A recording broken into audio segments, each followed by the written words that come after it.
आप कल रात से आप भाग दौड़ कर रहे हैं इसके लिए, काफी देर तक आप कल छावनी पुलिस स्टेशन में भी नजर आए, आज सुबह भी वकीलों के साथ मुलाकात करते नजर आए, क्या कहेंगे? डॉक्टर किरीट सोमैया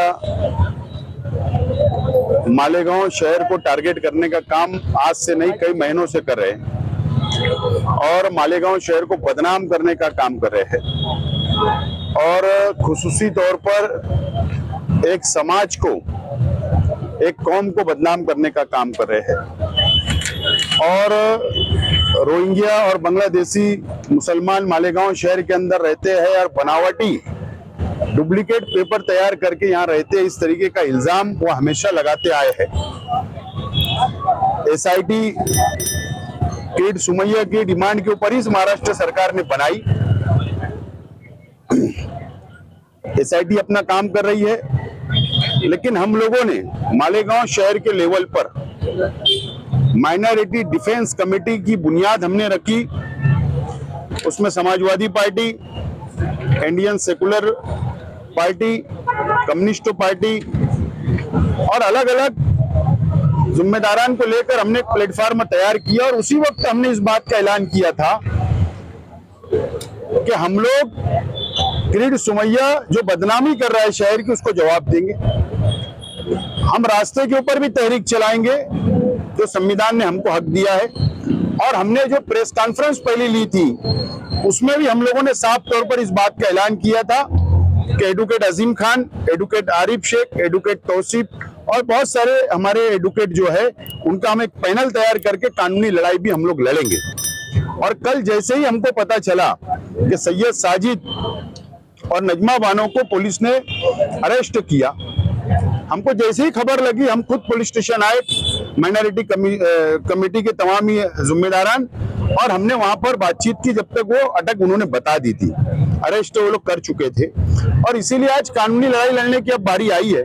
इसलिए आज एडवोकेट आरिफ साहब ने आज आर्गुमेंट किया है और इस देश के अंदर संविधान को हम मानने वाले हैं और जो कोर्ट फैसला देगा, जो इंसाफ देगा, हमको कबूल होगा और इसके लिए इंसाफ मांगने के लिए अब हमारी कानूनी लड़ाई भी हमारी डिफेंस कमेटी की शुरू हो चुकी है। कानूनी लड़ाई का खर्च कौन उठाएगा? माइनॉरिटी डिफेंस कमेटी का जो हमारे जिम्मेदारान हैं, हम लोगों ने तय किया है कि ये हम सब लोग मिलजुल कर शहर की आवाम को जो मुसीबत में डालने की कोशिश एक विशेष पार्टी की तरफ से की जा रही है, हम लोग उसका पूरा खर्च उठाएंगे और हम लोग वकला जो बोलेंगे हम उनकी गाइडलाइन के ऊपर आगे बढ़ेंगे। वकील साहब ने बताया कि 2 लोगों का मामला अभी सामने आया है, हो सकता है इससे ज्यादा भी लोगों के मामले सामने आए, तो शहर को अभी क्या फैसला करना चाहिए? नहीं, अब कमेटी तो है, काम कर रही है, शहर के दूसरे शहरियों को क्या फैसला? नहीं, मालेगांव शहर की आवाम से मेरी अपील है कि कोई घबराने की जरूरत नहीं है। जो लोग हमको बदनाम करना चाहते हैं मालेगांव शहर की आवाम को, तो हम लोगों से उन लोगों से डरने की कोई जरूरत नहीं है। अगर पुलिस डिपार्टमेंट अगर किसी घर तक पहुंचती है या किसी के ऊपर कानूनी कार्रवाई करती है, तो हम जैसे लोग, कमेटी के लोग, हम कानूनी लड़ाई लड़ने के लिए बिल्कुल हम तैयार हैं। मैं शहर के आवाम से बोलूंगा, इत्मीनान से रहो, अपने कामकाज में लगे रहो। हम लोग लड़ाई लड़ने के लिए बिल्कुल तैयार है और हम लोग आखिरी तक लड़ाई लड़ेंगे।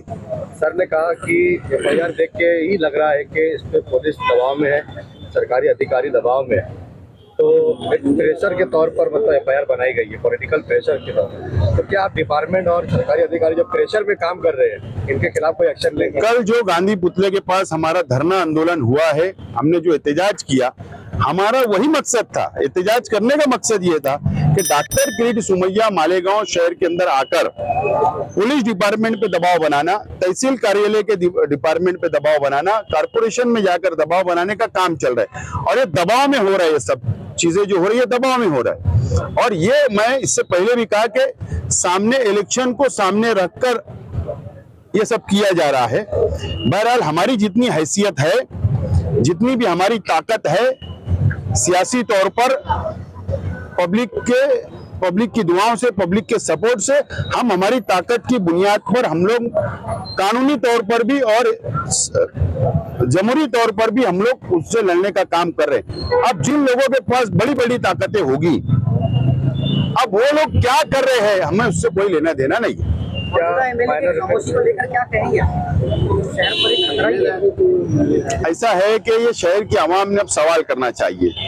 हम लोग जब सवाल करेंगे तो फिर उसके अंदर सियासत हावी हो जाएंगी। बहरहाल ये शहर देख रहा है और शहर समझ रहा है। बहरहाल ये लड़ाई हमको शहर को बचाने के लिए करना है और हम लोग शहर को बचाने के लिए निकल चुके हैं। और हम सिर्फ मुसलमानों की बात नहीं कर रहे, बल्कि मालेगांव शहर, मालेगांव ताल्लुके हिंदू, मुस्लिम, सिख, ईसाई जो ये शहर के अंदर एक साथ रहते हैं, तालमेल से रहते हैं, भाईचारा से रहते हैं, जो शहर को बदनाम करने की कोशिश कर रहे हैं तो पूरा शहर बदनाम हो रहा है। ये मुझे आज बोलना। माननीय डिफेंस कमेटी एक शिष्टमंडल के तौर पर मुख्यमंत्री, उप मुख्यमंत्री से मुलाकात करने के लिए जाएंगे, उनकी शिकायत देंगे क्या? इस तरीके का मतलब मालेगांव के साथ दुर्व्यवहार किया जा रहा है। प्रेस कॉन्फ्रेंस में भी हमने ये बात कहा कि हम लोग पहले यहाँ पर मेमोरेंडम देंगे। हमने मेमोरेंडम दिया।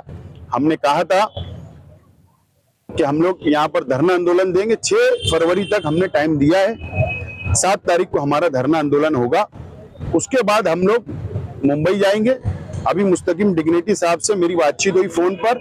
उन्होंने अबू आसिम आदमी साहब से टाइम मांगा है। वो जब भी टाइम देंगे और उसके बाद नायब वजीर आला अजीत दादा पवार साहब से मिलना हो, मुख्यमंत्री साहब से मिलना हो, सरकार तक जाकर हमारी बात को हम रखने की पूरी कोशिश हम लोग करेंगे।